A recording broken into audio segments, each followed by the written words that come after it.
Join me as I take on the challenge of creating the ultimate crunchy tortilla platter with pico de gallo and my favorite meat. Can I make it as delicious as it sounds? Welcome to today's video, where we'll be making a crunchy tortilla platter paired with zesty pico de gallo and your choice of savory meat. Many people struggle with creating visually appealing and tasty appetizers that are easy to make. I think the key is to keep it simple and focus on fresh flavors.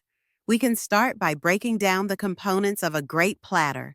You need something crunchy, something fresh, and something savory. The right combination of textures and flavors can elevate a simple platter into a show-stopping appetizer.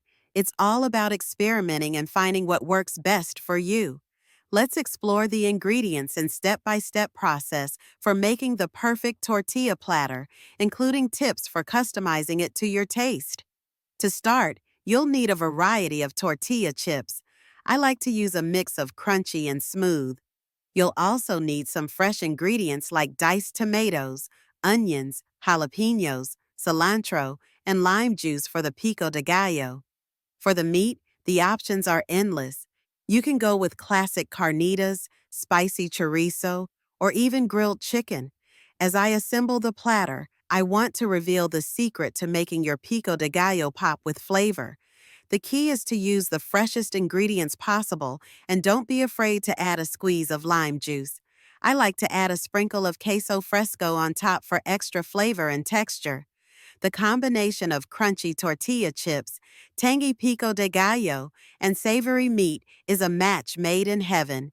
Today, we've created a vibrant tortilla platter that's not only delicious, but also a feast for the eyes.